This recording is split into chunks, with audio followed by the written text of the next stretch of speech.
Mr. President. Senator from Oregon. Thank you, Mr. President. Our nation has gone through a difficult, bruising presidential election. And normally we would be making the pivot, healing those wounds. But this election has been particularly rough, and the wounds sustained during the campaign continue to haunt our nation. Many groups of Americans across our country are frightened for the future of being deported, of being targeted as Muslims, of resurgent racism toward African Americans, of anti-Semitism, of losing their right to marry the person they love. Unfortunately, they have good reason to be afraid. We have seen a surge, a wave of hateful, bigoted, racist, sexist attacks happening in communities across our country since the election. The divisive rhetoric and conduct of President-elect Donald Trump's campaign over the past year and a half is responsible for unleashing this blight on our country. And he has the responsibility to turn things around, to put an end to this division, and to start the healing. That's why earlier today,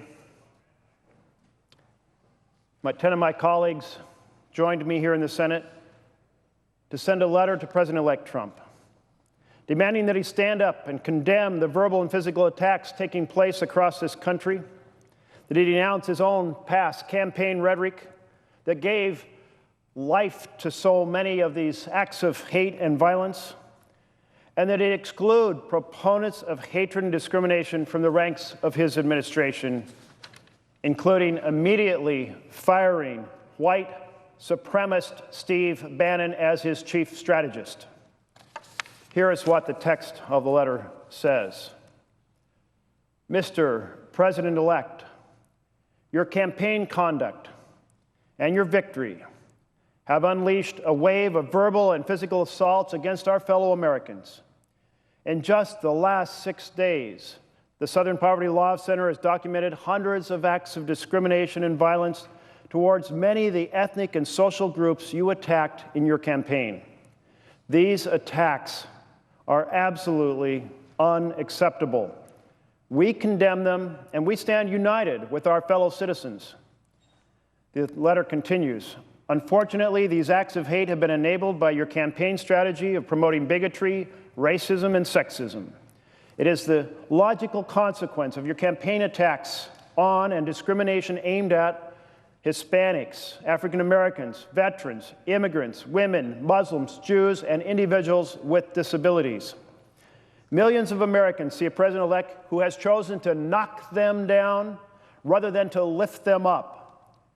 Your conduct has empowered too many Americans to act on their darkest impulses. We continue the letter. This is the wrong vision for America and the wrong path for your coming administration. We call on you to change course. We urge you, as our future president, to join us in rejecting hate and embracing respect for every ethnicity, race, and gender. We urge you to join us in fighting for a nation free of discrimination, where every child has the opportunity to thrive and to contribute according to his or her ability. We urge you to join us in fighting for our constitutional vision of equality and opportunity and the vision in our Pledge of Allegiance of liberty and justice for all. The letter continues, as you assume the mantle of leadership in office, Mr. President-elect, it is your responsibility to put an end to the crimes of hate and prejudice sweeping our nation. These wounds to our national citizenry are of your making. It is your responsibility to rectify this damage.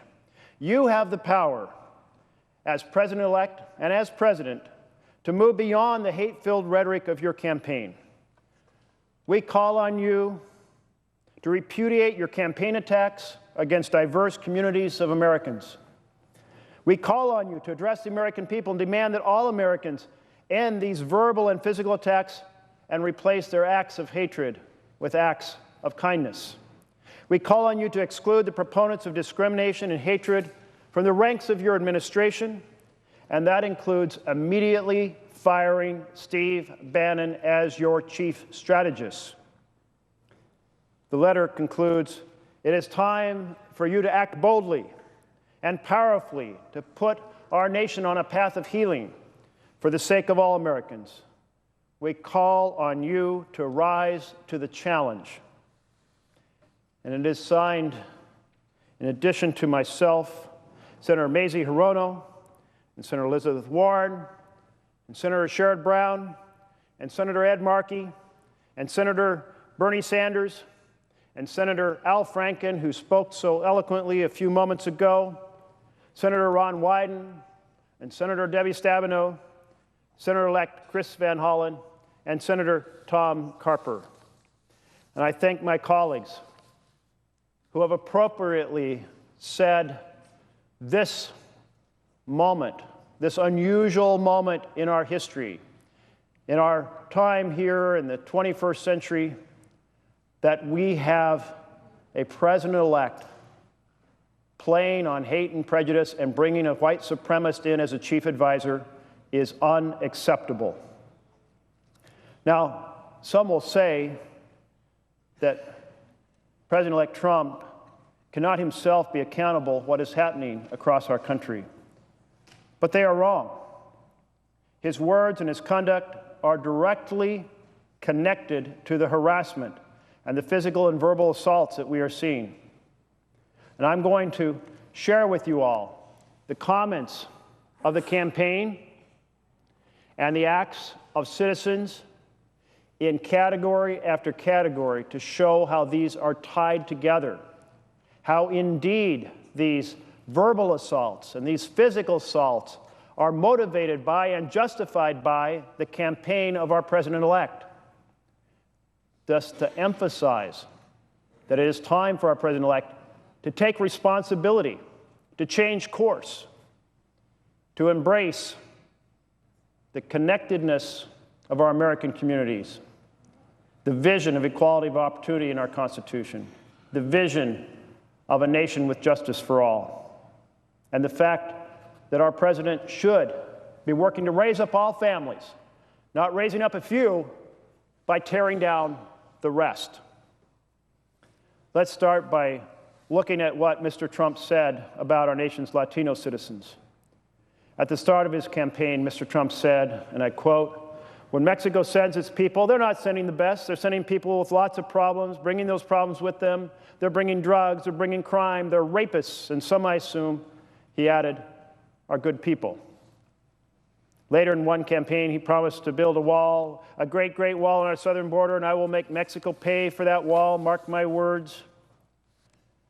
When discussing Judge Gonzalo Curiel, a U.S. district judge presiding over a lawsuit against Trump University, by the way, an American-born citizen, the president-elect said the judge couldn't be impartial, should be removed from the case because the judge is of Mexican heritage.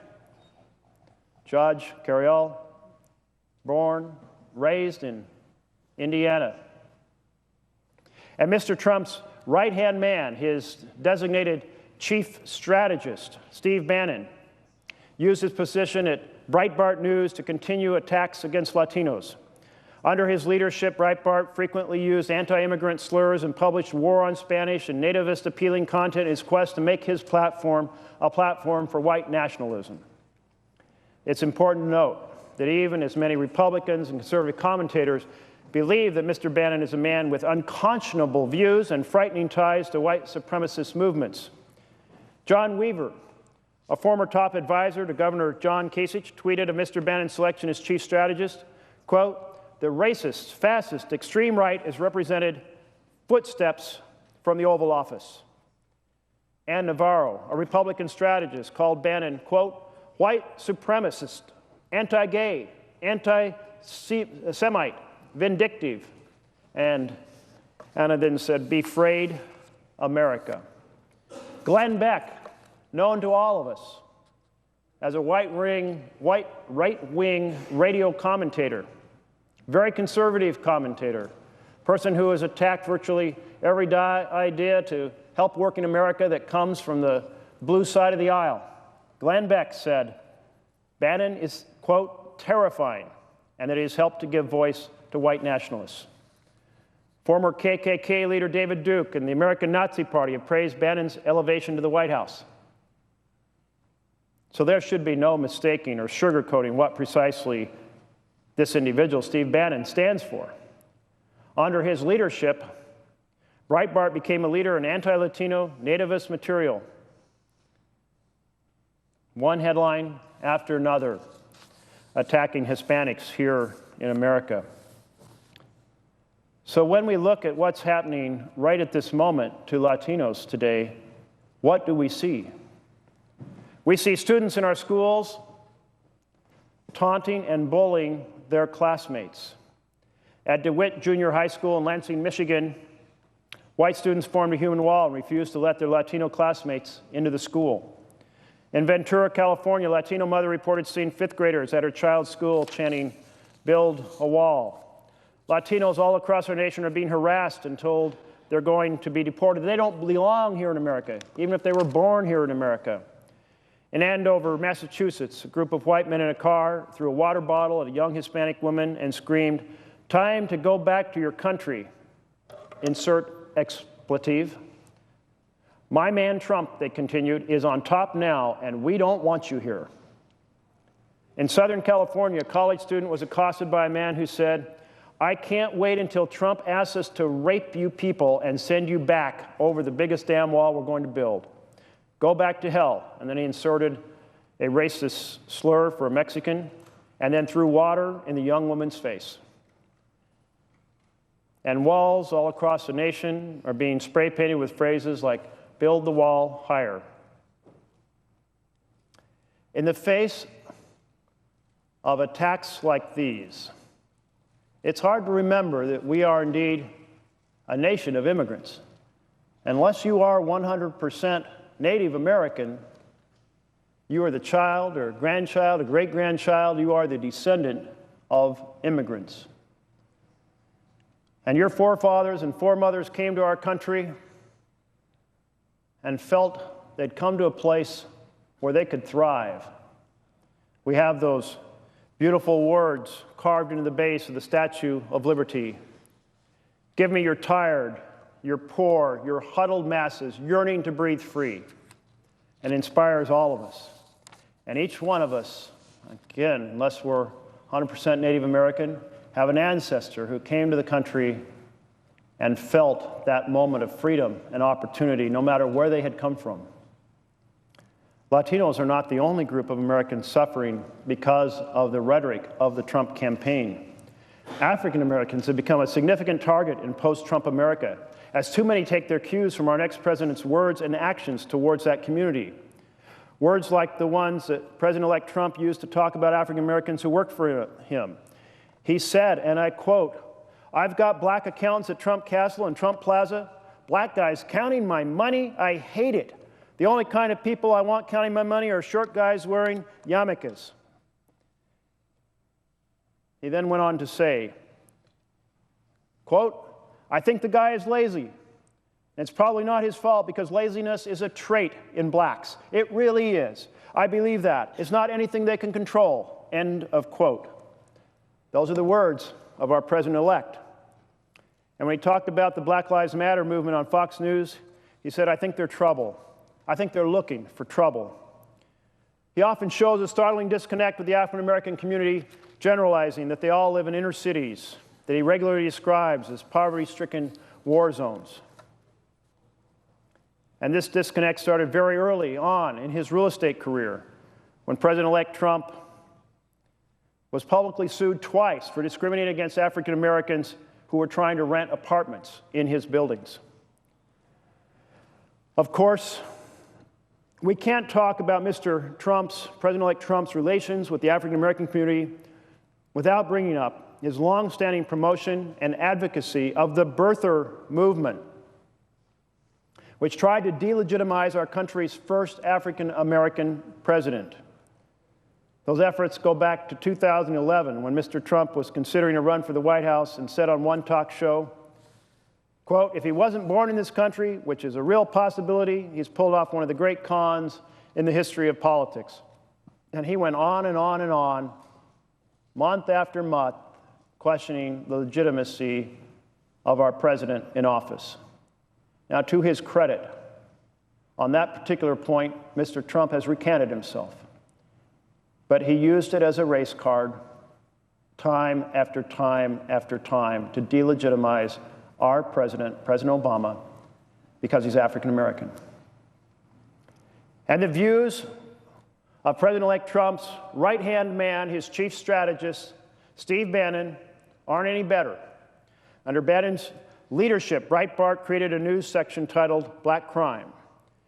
Just 2 weeks after the Charleston massacre, in which 9 African-American churchgoers were slaughtered, Breitbart ran this headline. And by the way, in that attack, the attacker used the Confederate flag as a symbol, a racist symbol, to justify attacking these 9 individuals. And what did Steve Bannon do? He ran the headline, "Hoist it high and proud, the Confederate flag proclaims a glorious heritage." And in a lengthy July post on Breitbart, Bannon accused the left of a plot to take down America by fixating on police shootings of black citizens. Well, the list goes on and on. Proceeded to say, there are, after all, in this world, some people who are naturally aggressive and violent. Certainly a direct racist statement. And what is the result that we see today? Of all of this racism from our president-elect and from his chief strategist, well, we have seen a startling rise in people's willingness to use the N-word in public. At a school in Maple Grove, Minnesota, a boy's bathroom was defaced by graffiti that included racial slurs like the N-word and porch monkeys, alongside pro-Trump messages like Trump train and Make America Great Again. Students from the University of Wisconsin-La Crosse who were living off campus found the quote, "Go home," and the N-word written on their front door.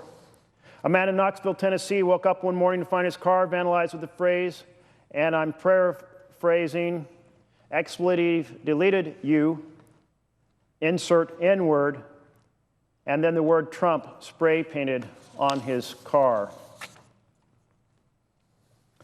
And we've seen incidents hearkening back to a time in history of discrimination and segregation.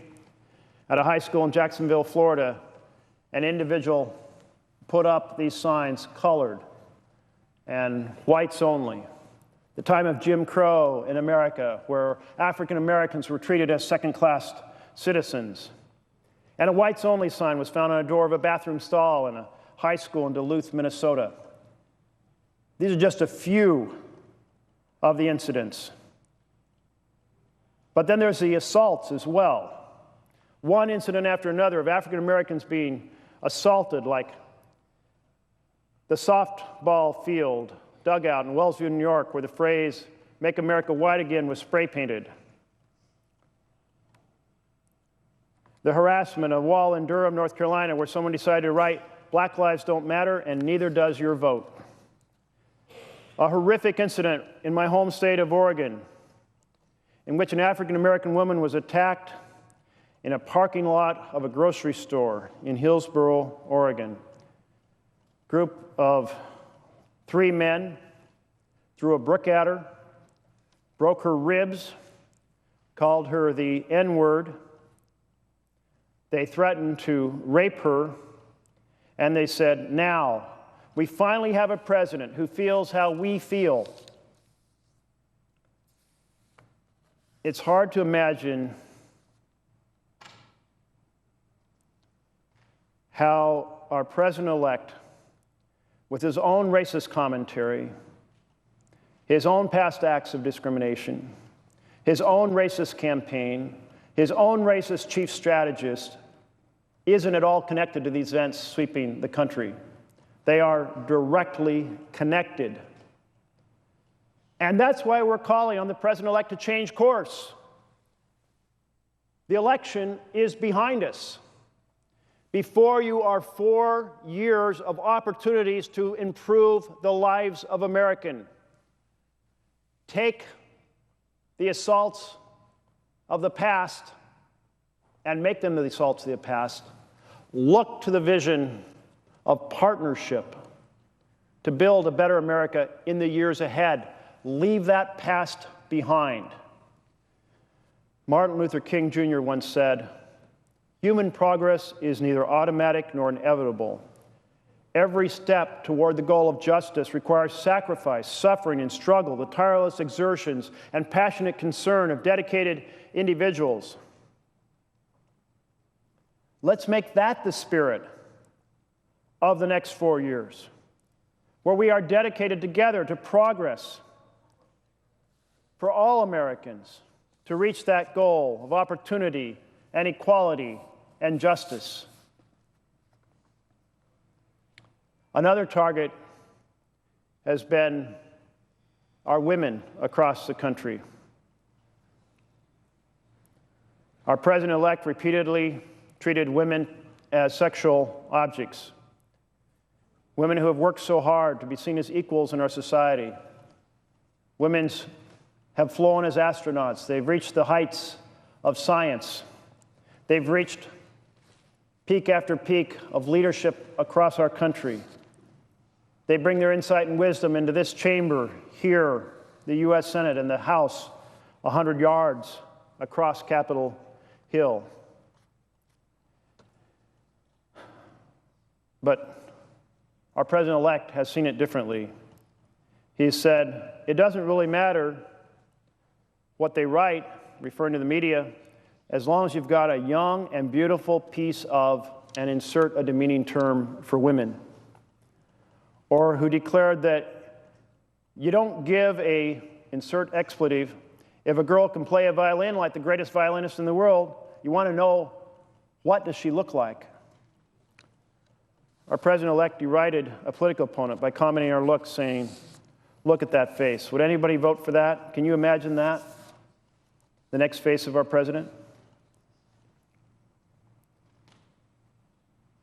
During the campaign, our president-elect called a female lawyer disgusting, or at some point in the past had called a female lawyer disgusting because she asked to take a medical break during a court case to pump breast milk for her 3-month-old daughter. I think we're all aware of the comments he made towards Fox News debate moderator Megyn Kelly. Words I think I'll just choose not to repeat at this moment. And that he said pregnant women are an inconvenience for his business. And of course, our president-elect was caught on tape bragging about sexually assaulting women, saying, "I'm just automatically attracted to the beautiful. I just start kissing. It's like a magnet. Just kiss. I don't even wait." And then he went on to talk about groping the women and being able to get away with it because he's a star. And he's brought into the White House his chief strategist, Steve Bannon, who shares these views about women, putting up a headline, "There's no hiring bias against women. They just suck at interviews." Or another that said, "The solution to online harassment? Women should log off." Or here's another, "Would you rather your child had feminism or cancer?" As if women's rights are a disease. And we see that these comments of the president-elect's conduct and comments and his chief strategist's comments have had an impact. 2 men at a concert in Ohio threatened to Donald Trump and female security guard because she wouldn't let them into a restricted section of the venue. According to one teacher, a 10-year-old girl was taken home from school after a male classmate grabbed her private parts, and when asked why he did it, the boy said, "If a president can do it, he can do it too." And in Oklahoma City, a woman was chased on the highway because of her Hillary bumper sticker, while the men in the other car hurled sexual insults at her. And these are just a small number of the hundreds and hundreds of events happening across this country. Every member of this body, every member of the Senate can relate stories from the people who have shared them over the past few weeks. of the harassment that they have suffered, their constituents who have written to them to share the harassment they have suffered. We have just had a historic milestone. We have, for the first time, had a woman as the nominee of a major political party. And not only that, she got a lot more votes than did Donald Trump. The women's suffrage movement has come so far since the days when Elizabeth Cady Stanton said, quote, "We hold these truths to be self-evident, that all men and women are created equal, and that the history of the past is but one long struggle toward equality." We've come a long ways in the few decades since Martin Luther King said the long arc, or the moral arc of the universe, is long, but it bends towards justice. And across our country, citizens have worked to bend that arc in this vision of a nation that embraces opportunity for all, not opportunity only for the rich and powerful to have more opportunity. Opportunity for all, for every child to have the ability to contribute to this country. My father, now deceased, my father was a mechanic, never went to college. But he told me when I was in grade school, he said, "Son, if you go through the doors of that schoolhouse and you work hard, you can do just about anything here in America." That's the vision. That's the vision that we want to strive towards, where the son of a mechanic, the daughter of a janitor, the child of a Hispanic couple or an African American couple or a gay couple or lesbian couple, where every child has the opportunity to thrive. And to do that, we have to set aside these racist attacks, these sexist attacks.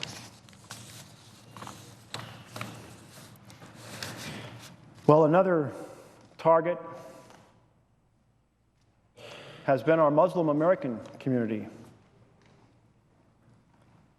For the last year and a half, they, like other groups of Americans, have been denigrated and insulted by Mr. Trump, President-elect Trump, and his campaign. His campaign has worked to fan the flames of Islamophobia. Take Mr. Trump's views on registering Muslim Americans. When asked whether the U.S. should have a registry of Muslims, he said, "I would certainly implement that. Absolutely. There should be a lot of systems beyond databases. We should have a lot of systems." And when the reporter followed by asking, would Muslims be required to register, he answered, "They have to be. They have to be," he repeated. Well, let me share with the President-elect that we are not a nation that discriminates because of your religion. It's called freedom of religion. And our vision is opportunity for all. Now, there were nations that discriminated based on religion. Those were European nations. That's why a lot of our forefathers came here, to escape that oppression and to have the freedom to thrive and to maintain the religious views that they wanted to have, not what somebody else told them had to be, or would imprison them or register them for discrimination because of their religious background. So when any American attacks our Muslim American brothers and sisters, we need to stand with them, shoulder to shoulder. And if any other religious group is attacked, we need to stand with them shoulder to shoulder and stand for the vision of opportunity and equality for all. And that's what every member of this chamber should be coming down here to say, that when those are attacked, we will stand with them, because that is not the vision of America. That is not the spirit of America. It certainly is 100% contrary to the vision of America. Our President-elect fomented fear of Muslims seeking refuge in our nation from war zones. He told a crowd in Minneapolis that allowing refugees into our country will import generations of terrorism, extremism, radicalism into your schools and throughout your communities. This statement is so far diverged from the truth as to make it impossible to recognize where he got this notion. Every expert will tell you that if a terrorist wants to come into our nation, the hardest path is to come as a refugee. You have to go to refugee camp. You have to be registered. You have to be vetted for years. And if you're male, you're probably not going to make it. But because the goal was to foment Islamophobia, this lie was repeated again and again.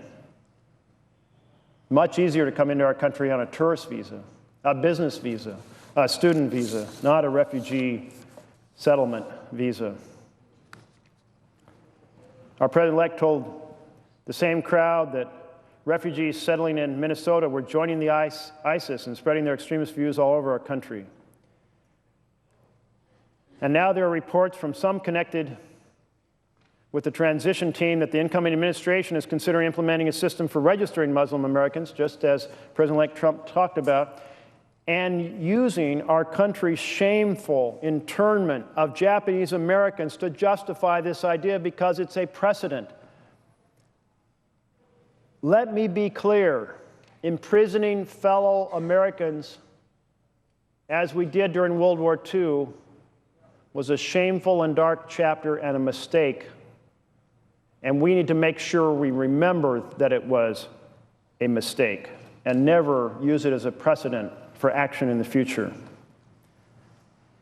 And then again, here we have our President-elect's chief strategist, Steve Bannon, who has run headlines like "Political correctness protects the Muslim rape culture," or, quote, "Immediately after Muslim mayor elected, London's iconic buses proclaimed, 'Glory to Allah.'" Mr. Bannon has personally suggested we're in a global war against Islam. So it's no wonder that the rhetoric of our president-elect and leader of the white supremacist website is causing discrimination and confrontation with Muslim Americans around our country. Some are being physically assaulted, like the woman at San Jose University who lost her balance and choked when a man attempted to rip off her headscarf, or the Muslim student at the University of Illinois Urbana-Champaign campus who reported having a knife pulled on her. And then there are those who are verbally abused and otherwise intimidated, including a woman riding the BART train in San Francisco who was accosted when another passenger called her a terrorist who should be deported. And a pickup truck that has been driving around Brooksville, Florida, with writing on it that says, "All Muslims are terrorists, deport them all. I hate Muslims." And in Georgia, a Muslim teacher found a note left for her that said, "Headscarf isn't allowed anymore," and telling her, "Hang yourself with it." That is the Islamophobia sweeping our nation at this very moment, inspired by the rhetoric of our president-elect and his chief strategist, Steve Bannon. And it's unacceptable. It needs to stop. As Robert Kennedy once said, I quote, "America's answer to the intolerant man is diversity, the very diversity which our heritage of religious freedom has inspired." We need to embrace that heritage. We need to cherish that heritage. And we need to strive to live up to the best instincts of our nation, not the darkest impulses.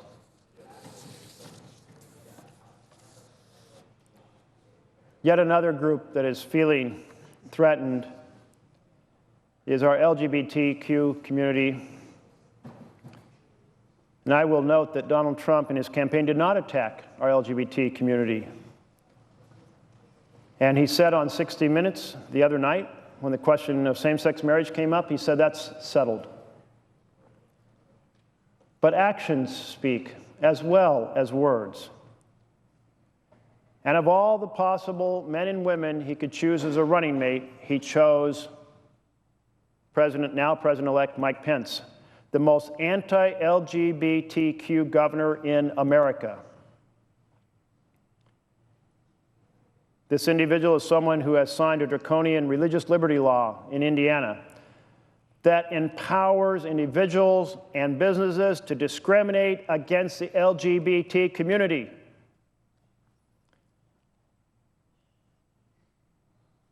Our Vice President-elect supported conversion therapy to change people's sexual behavior. And as a radio host, he gave a speech that declared marriage equality would lead to societal collapse.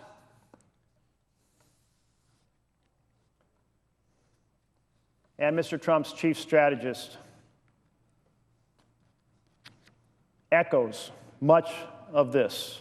One headline on Breitbart News said, "Dear straight people, I'm officially giving you permission to say," and then it goes on to list anti-LGBTQ slurs. Another headline that he put up on his website said, "Gay rights have made us dumber. It's time to get back in the closet." And yet another headline said, "Kids raised by same-sex couples twice as likely to be depressed, fat adults." And how has this kind of rhetoric impacted our nation since the election? A gay couple in Ogden, Utah, woke up to find their car vandalized with anti-gay slurs painted on the side. Rainbow flags, the symbol of the LGBTQ movement around the world, were burned in Rochester, New York. And an individual in North Carolina found a note on a car that said, "Can't wait till your marriage is overturned by a real president. Gay families equal burn in hell, Trump, 2016. Like so many of the other groups of Americans that I have talked about, the LGBTQ community has struggled for a long time to be accepted, to be recognized as full members of our society, to not be discriminated against when they seek employment in our country, to have the same rights against discrimination that we adopted for race and gender and ethnicity in 1964. We've come a ways, but we haven't yet made it to that point that we have provided the same foundation against discrimination that we provided in 1964 to other groups. So while Donald Trump himself did not attack the LGBT community, the person he chose as vice president and the person he elevated chief strategist for the White House very much have. And that is a powerful, powerful message that has unleashed attacks across this country. As our next president, Donald Trump has a responsibility to put an end to the prejudice and to put an end to the hate crimes sweeping our nation, to calm the fears and anxieties of millions of Americans who are frightened about their future in this country, about whether they will have an opportunity to contribute in this country, whether they will be fired from their job, whether their car will be vandalized, whether their children will be taunted and bullied, whether they will be attacked in a parking lot.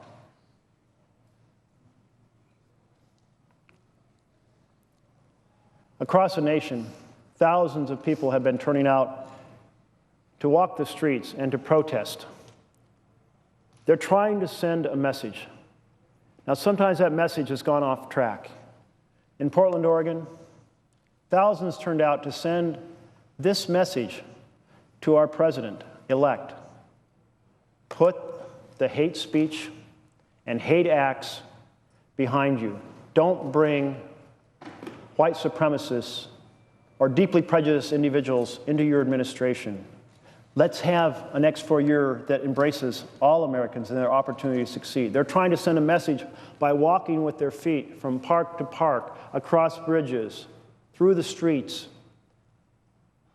Unfortunately, some anarchists decided to destroy the effectiveness of this protest by breaking windows and setting some fires. The organizers of these protests condemned the anarchists, tried to keep them out, and most of the protests have succeeded. But I ask for our president-elect, if you won't listen to those of us who are publicly asking you, and if you won't listen to my colleagues who are privately calling you and saying to you and your team, change course, then listen to the people in the streets across America who are trying to peacefully convey the message that we are a diverse nation with a fabulous vision of embracing people of every religion and every ethnicity and every race. Let's continue that tradition. Let's strengthen that tradition. Let's build on that tradition. That is the message that all of us are trying to send. So I join my colleagues to repeat the request we've made on the floor here of the Senate, and the letter that we sent to you, the message sent privately by many of my colleagues sitting across the aisle, message sent by many of our leaders from civil rights groups and other organizations who have contacted the transition team, a message that has echoed with thousands and thousands of emails sent here to Capitol Hill to ask us to help convey this message from every direction. Americans are reaching out and saying, end the hate speech, end the hate commentary, bring people into your administration who believe in opportunity and justice for all. Change directions. It's a time for leadership. It's a time for our president-elect, Donald Trump, to rise to the occasion and to help build a nation that provides a foundation for every American to thrive. Thank you, Mr. President.